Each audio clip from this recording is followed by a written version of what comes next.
Подрубите DLSS и сможете играть, понизьте разрешение, текстуры. И это бесит больше всего. Вместо того, чтобы решить проблему недооптимизированности игр, DLSS и подобные технологии создала как раз возможность еще больше забивать болт на оптимизацию. И ведь эта тенденция никуда не уйдет, а наоборот будет еще больше усиляться. Да, нам показали, как 27 FPS превращаются в 230 с лишним. Новые карты используют мультикадровую генерацию. Именно эта технология дает невероятный буст кадровой частоте. Если раньше DLSS генерировал один кадр, то сейчас из одного реального с помощью искусственного интеллекта получается аж 3 штуки. Да, вы правильно поняли. Новые видеокарты будут рисовать 3 искусственных кадра, которые будут использоваться для Frame Generation. Пройдет год-два, буквально каждый разработчик будет пользоваться этими нейронками. Я уверен, что появятся игры полностью покадрово созданные AI, хотя бы парочка да будет. И если мы будем продолжать в том же духе, то так и не заметим, как все к этому придет. У меня нет слов. Это пиздец. Когда я записывал те видосы, во многом я перегибал палку, утрировал. Я понимал, куда движется все, но сам до конца не верил, что это возможно. И вот мы здесь. Nvidia анонсировала DLSS 5.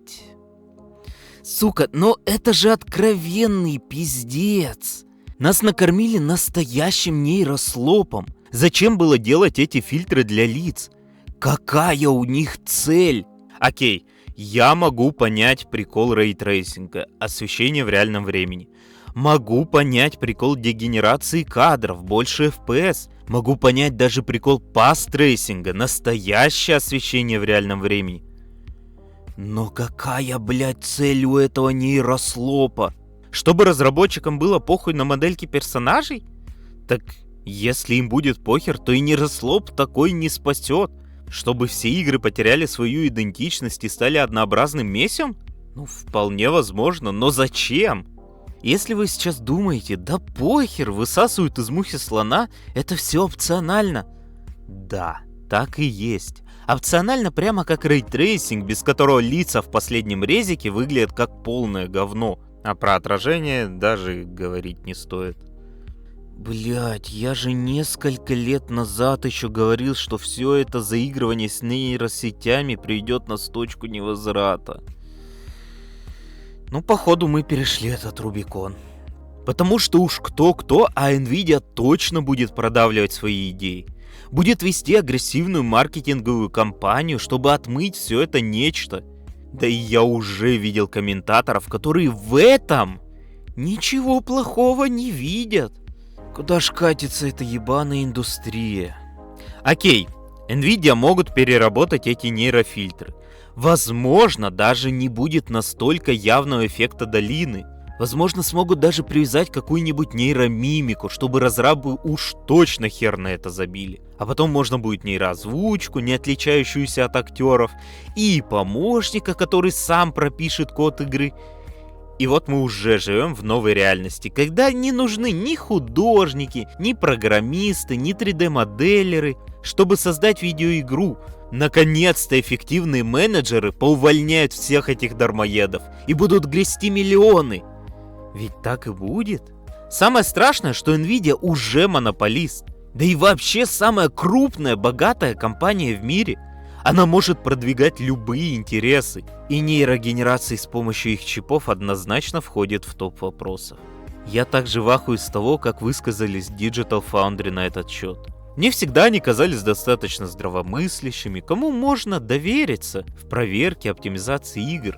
А тут вдруг заявляют, что это вполне нормальная технология и выглядит все неплохо, слегка доработать и все окей. Так, блять, ёб вашу мать, вы в своей статье написали, что для правильного отображения необходимо очень детализированное лицо. А если так, то нахуя сверху на это лицо еще и нейрофильтр пихать, чтобы игра превратилась в абсолютно типичный нейрогенеративный контент? Если и так придется прорабатывать модели освещения и так далее, так нахера эта технология? Не так давно был скандал, когда люди обнаружили у Ютуба нейрофильтр, что брал и обрабатывал старые видосы. Действительно, он повышал конечное качество, но при этом они превращались в откровенное нейрохрючево.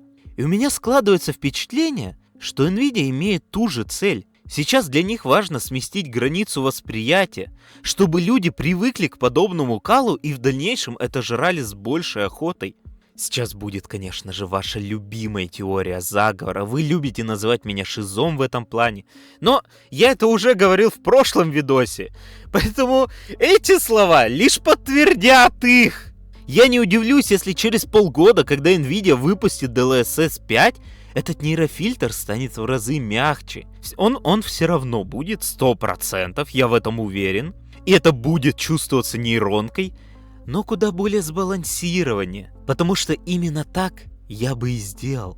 Если бы захотел продвинуть говно, сначала показал откровенный нейрослоп, а ввел уже более легкую версию. Потому что именно так люди сожрут. Как говорится, спасибо, что не то, что показали изначально. Но будьте уверены, то, что показали Nvidia, нас ждет в будущем. Они не отступят, не передумают. Они уже пропихнули генерацию кадров, которая изменяет конечную картинку, рейтрейсинг, без которого игры не игры, и свою остальную хуйню. В последнем видосе про Nvidia я говорил, что у нас уже нет способа повернуть назад. И это так. Они монополисты. Это самая богатая компания в мире. Неважно, о чем мы с вами там будем пукать в интернете. Потому что они заработают на чипах для нейронок, а потом вынудят разработчиков использовать свои же фильтры. Мы все это уже видели. Блять, если ты спишь, просыпайся, самурай, блять. Игры буквально превратятся в нейрослоп, ёбаный. Мы будем играть просто в игры с нейрофильтром скоро. Ёбаный рот. Если это не шутка, если это не рофл, то это, конечно, пиздец. Знаешь, это когда настал момент, когда то, чего ты больше всего боялся, случилось на самом деле. Даже вспоминая эту ситуацию с бумажным пакетом из Киберпанка, да, на котором появились складочки. Еще тогда были звоночки, а теперь это полноценная генерация всего и вся. Вот тут, я так понимаю, идет упор в основном на лица. Да, это сулит тем, что персонажи просто потеряют свою идентичность.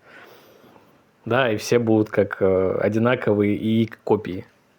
Это я уже молчу про то, что будет делать этот DLSS ебаный, если игра будет не в стиле реализма, да, то есть как он будет изменять лица и так далее, и окружение. Ну, то это пиздец, конечно. Не, ну, Стёп, что тут можно сказать, да? Я, конечно, просто в ахуе. Что это вообще такое? Они показали, это что такое? Нейрослоп просто выиграно. Ну, это прикольно, это интересно. Это интересно будет обсуждать. Но знаешь, я, конечно, сейчас к этому негативно отношусь. Категорически. Это что такое? Но, знаешь, подсосники NVIDIA очень, кстати, правильную вещь говорят. Что и DLSS 1, когда выходил, он выглядел просто ужасно. Он пикселил так картинку, что вообще на этом крест можно ставить, на этой технологии. Также с ретрейсингом, сколько он жрал FPS-ов, это просто невообразимо. Также и с генерацией, все еще спорная ситуация с генерацией. Но многие уже привыкли, и многие это используют. Я тоже думаю, что хоть это и выглядит сейчас убого, отвратительно, но мне кажется, когда там релиз? Осенью. Как будто надо дождаться осени и посмотреть, как это будет на деле. Не знаю, что они смогут это сделать. Еще там видел, что RTX 5090 для игры использовалась в Digital Foundry, а потом еще и использовалась, чтобы DLSS 5 делать. Это это как будто первоапрельская шутка, но просто она заранее пришло к нам, этот праздник этот пришел. Но мне кажется, нужно смотреть, конечно, как будет со временем. Еще видел, как они показали эти скриншоты именно на лицах. Именно самое слабое место всех нейронок — это лица. Они хоть и уже не рисуют шестые пальцы, но все равно выглядит ужасно. И не знаю, как они это будут исправлять. Они как будто прям специально выложили именно с лицами. Не где-то там какие-то заборы отрисовать, там вот это все дороги красиво. Нет, они просто лица сделали, бам. Еще они сделали прям именно статичные картинки, да, там вроде в движении я не очень-то и заметил. Еще как это в движении будет. Успевать она будет рисовать кадры, не успевать, не знаю. Короче, надо смотреть. Короче, моя мысль на этот счет такая, что если этой программой можно будет чернокожих персонажей Рагнарёка отбелять, то охуенно. Но это просто кошмар, ебать. Это реально кошмар. Я до сих пор нахожусь в ахуе с этого анонса. Мне вставать через 2 часа, но у меня настолько ебанула психика, что заснуть я уж точно не смогу. Nvidia просто взяли и уничтожили окончательную веру в какой-то нормальный прогресс. Всех нас ждет один нейрослоп. Хочется теперь спросить тех людей, что все это время защищали Хуанга. Он уж точно знает, что делает. Ну что ж, кушайте, блядь, не обляпайтесь. Единственное, я надеюсь, что инди и AA проекты не попадутся на эту удочку. Потому что AAA индустрии не привыкать. Они уже давно и рекламируют Nvidia, и с ними вместе что-то разрабатывают. Тот же Резик 9, Киберпанк и так далее. Ну, это пиздец.